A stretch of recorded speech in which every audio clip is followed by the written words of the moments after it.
down, we'll never come down. When the sun comes up, we'll be feeling how we do right now. My heart's on fire, coming down to the wire.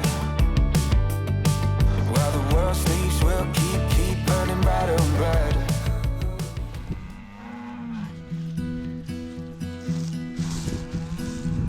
The beginning of May marks heifer changeover for most dairy farms in New Zealand when the rising 2-year-olds come home from grazing and the yearlings are sent away for the year. Our rising 2-year-olds didn't have to travel far to come home from grazing, just a 2-minute walk from the back hill to the flats on the milking platform. But on arrival, it was clear that one lady had absolutely no respect for electric fences. It came as no surprise that she is red in what we call a milking shorthorn.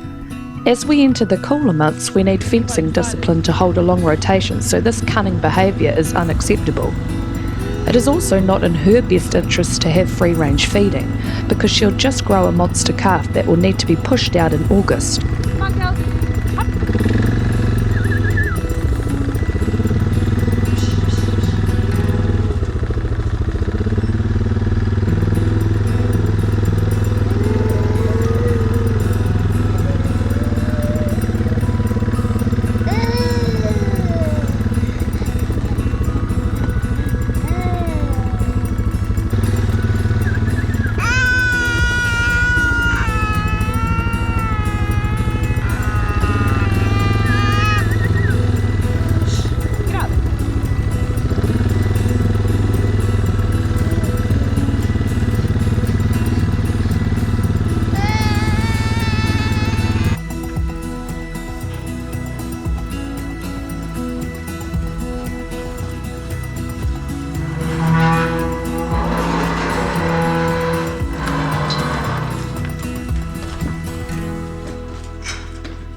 You might actually have to help me because she's real sneaky.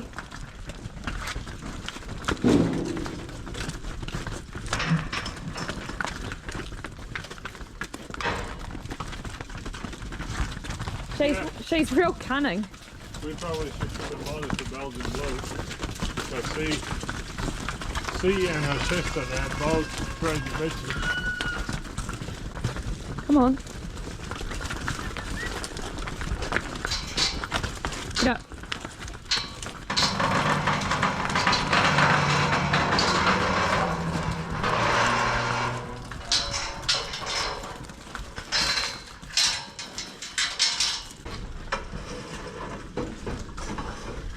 There's some tremendous good insulation there.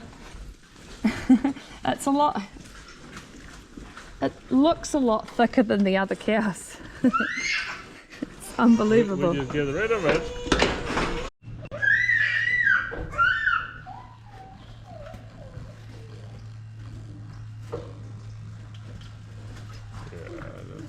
That's not gonna work. I'll see if my clippers are in the shed. Look what we've got here.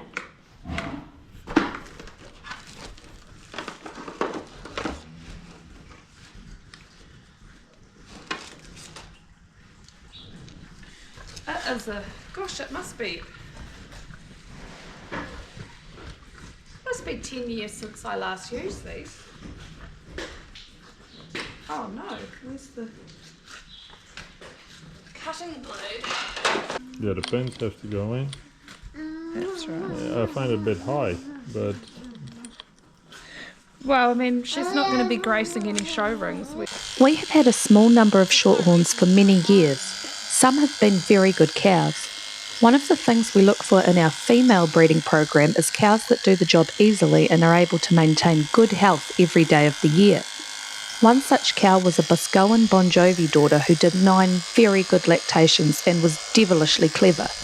She was called Shug. My dad never liked Shug because she didn't think like a cow. She did her production so easily and had good components, so we ended up keeping 3 breeding bulls from her. The oldest daughters of her sons are just finishing their 4th lactation and are very good cows. They too are devilishly clever and have some strange behavioural characteristics that have made them very challenging herd cows. As 3-year-olds, 2 of them decided to unwean themselves and started drinking milk from each other. This master escaper is by Shug's second son. Shug's third son, Big Red, also unweaned himself when he was running with the herd. He operated a classic quid pro quo scheme. He would breed the cow, but she had to feed him in return. So instead of looking for signs of riding, we could tell the cycling cows by looking for signs of suckling. I'm glad her genetics never left our farm gate, because if her sons were widely used in the industry, they would quite literally be sucking milk out of the vat. He goes back to one of the original shorthorns that Mum and Dad milked for Mark. Yeah. And that cow went back to Ashburton and she ended up living to 14 or 15 years of age. So it's a fair amount of longevity in here. But there's some... At least 2 cows that lived till 14. The only problem with them is it's very difficult. I think she's in care for Popeye. Oh yeah. I thought that we threw her out on the basis of temperament. No, not her. Oh.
The beginning of May brought with it icy cold temperatures. There is something about big frosts in May that makes me want to throw in the towel for the season and dry the cows off. Turns out I wasn't the only one who wanted to pack up early this year. The girls had really thrown in the towel and our milk had crashed. In 2 weeks they dropped 200 grams per cow, and each pickup we were finding a new low. Faced with the choice of giving up for the year or going back to the drawing board, we decided to go back to the drawing board and see if we could formulate a way to make this dead cat bounce.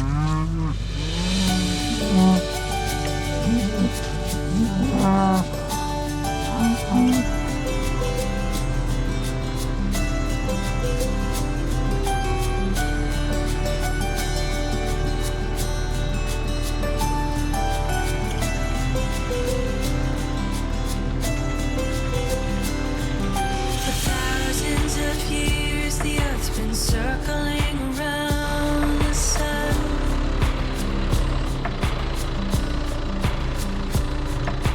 That's how long I've been loving you, and I'll love you long after I'm gone. I can feel your heartbeat. I have everything you need. Just trust me.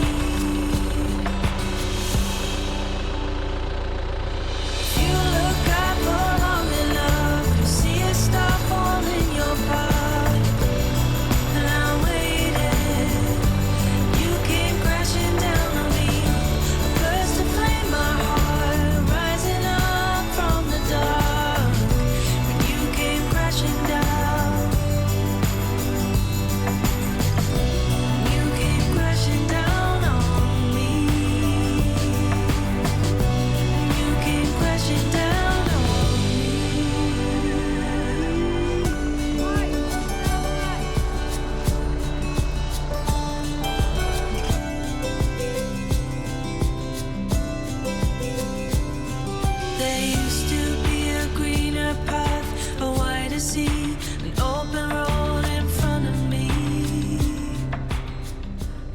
yeah, you're right. They dropped 150 grams last year.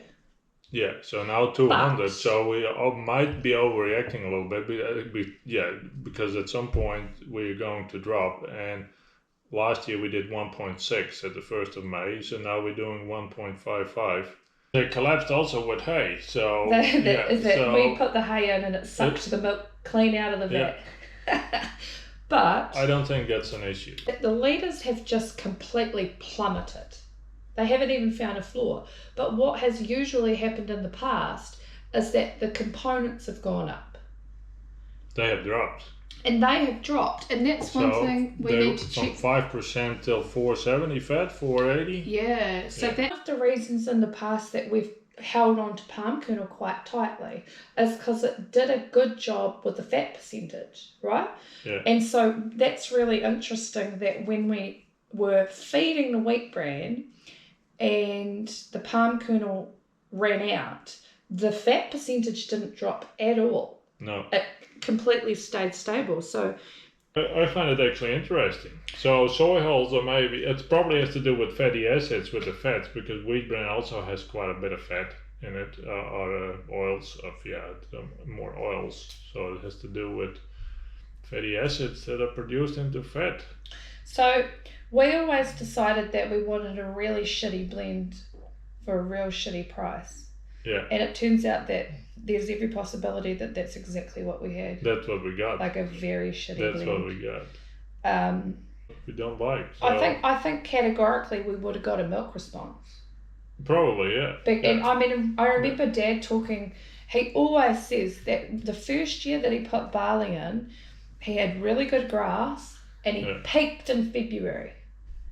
Yeah. And that, you know, we're not talking about it, he didn't exactly have a herd of cows doing 400 kilos, you know, to peak in February is pretty insane. And he peaked in February with barley, so there's no question that it can make the milk, but it's just the degeneration that you get over time is very difficult to measure. Yeah, and there's a little bit of acidosis on the, that everything's creeps just up, and some cows can handle it better than the other, but we don't. There seems to be just a degeneration over time. It's very hard to pinpoint when it happens. Health first. Health first, and milk from health. So we've got a lot to think about, but I do love a good experiment, and it's absolutely not stressful. We're just gonna try. You're gonna have a drop at this time of the year. It's a little bit bigger than we thought, so we just make an adjustment. We put that palm kernel in, we see what happens, and if it doesn't, then we just milk 2 days longer, and then we have made up the solids that we lost again. Just milk for 2 days longer. But overall, I think it has worked really well, that wheat bran. So some cows are persistent, some not. If you remember 96 in her first year, how not persistent she was, and she's bloody persistent this year.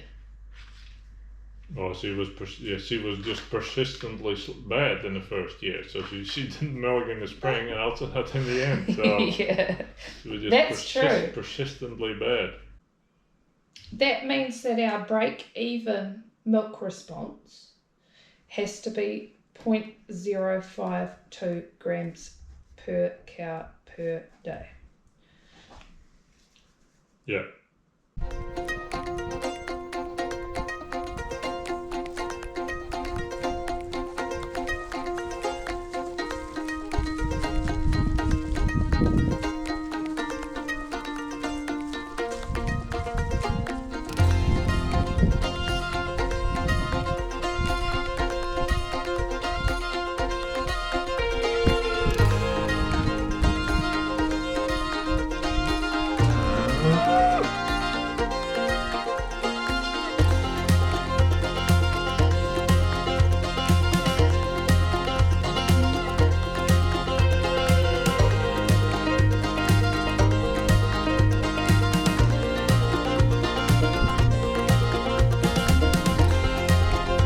We added 1.5 kgs of palm kernel per day to the soy hulls. They immediately started leaving feed behind at the end of milking and weren't in any rush to come into the shed. It seems palm kernel is less palatable than soy hulls. But even though the cows liked it a bit less than straight soy hulls, the milk response so far has been beyond the break-even point. The fat test has rebounded, and Urian even reckons the milk line is a bit higher this pickup. Who knows, there might be a little life left in this season yet.